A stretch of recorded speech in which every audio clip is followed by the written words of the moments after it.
नमस्कार, मैं हूं रविशंकर पाठक और आपका पंजाब केसरी टीवी में स्वागत है। हम आपको एक ऐसे शख्सियत से मिला रहे हैं जिनका राजनीति से कोई लेना देना नहीं है, मगर ज़रूरतमंदों के लिए हमेशा संघर्ष करते रहे हैं, चाहे आंगनबाड़ी कार्यकर्ता हो, आशा कार्यकर्ता हो या अतिथि शिक्षक हो। इनकी मूलभूत समस्याओं के लिए हमेशा संघर्ष में रहने वाले शंभू चरण द्विवेदी जी से हम आपको मिलवा रहे हैं और जानेंगे उन्होंने इनके लिए कहां कहां कैसा संघर्ष किया है। द्विवेदी जी, आपका पंजाब केसरी टीवी में स्वागत है। आप अपना थोड़ा जिनका काम किया है जिनके लिए, उनके विषय में। देखिए, हम पिछले 3 साल से लगातार अतिथि शिक्षक, जन स्वास्थ्य रक्षक, मीटर वाचक, आंगनवाड़ी, आशा, ऊषा, रसोईया माता, इनके लिए लगातार संघर्ष कर रहे हैं। हमने बड़े बड़े आंदोलन किए भोपाल में, जिसमें मुझे गिरफ्तार किया। शिवराज सिंह चौहान जी ने मेरे ऊपर मुकदमा लगवाया। पहले महापंचायत के लिए हमें वहाँ पे बुलाया, फिर हमारे ऊपर मुकदमा लगा के हमें जेल में डाला।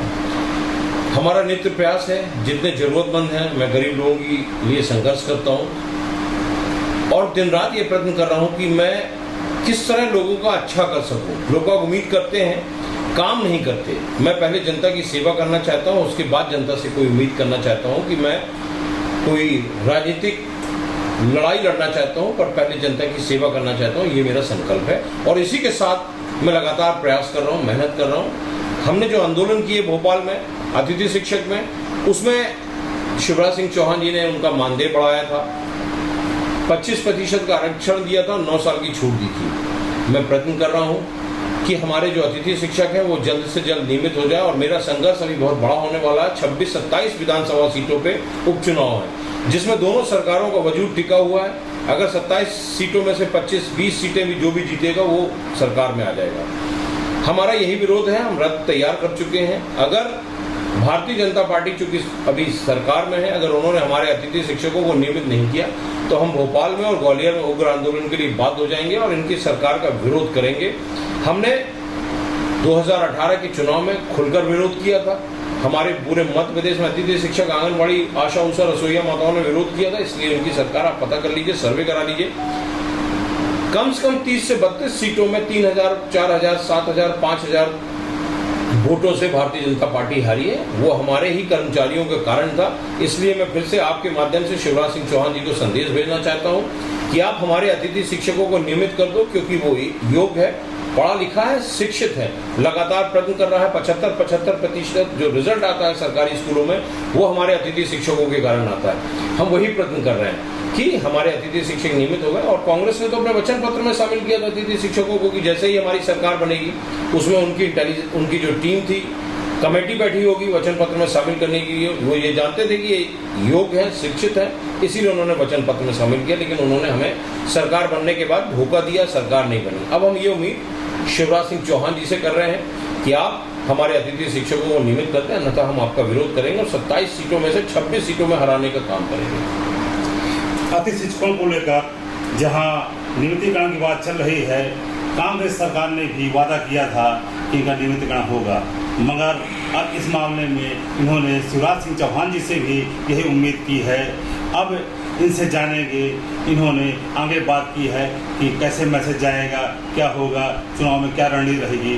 तो देखिए, मैंने तैयारी कर ली। मैंने आपको जैसे बताया कि मैं 27 विधानसभा सीट में रथ लेके निकलने वाला हूं। अगर शिवराज सिंह चौहान ने हमारे अतिथि शिक्षकों को नियमित नहीं किया तो मैं खुल के विरोध करूंगा और ये आंदोलन इतना बड़ा बना दूंगा कि ये इनकी पूरे सीटों पे ये हार जाएंगे। यही मेरा प्रयास है। पूरे मध्य प्रदेश में भी मैंने ज्ञापन दिलवाया है।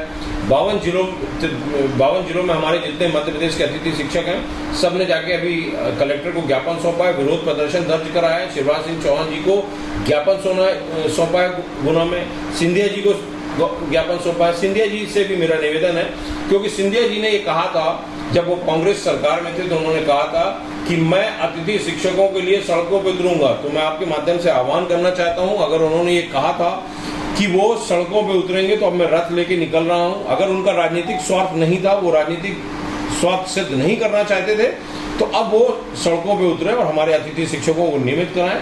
क्योंकि मैं ये मानता हूँ एक योग्य और बुद्धिजीवी व्यक्ति हैं माननीय सिंधिया जी, ज्योतिराज सिंधिया जी, वो जानते हैं कि अतिथि शिक्षक योग्य है, स्कूलों का भविष्य संभाल रहे हैं, समाज का निर्माता होता है शिक्षक, और समाज के निर्माता के साथ अगर अत्याचार हो रहा है और गलत हो रहा है, मैंने ये बात कई जगह बोली है, मंच पे भी बोली है कि जिस साम्राज्य में, जिस सरकार में शिक्षक का अपमान होता है, वो साम्राज्य का अंत होता है, उस राजा का अंत होता है।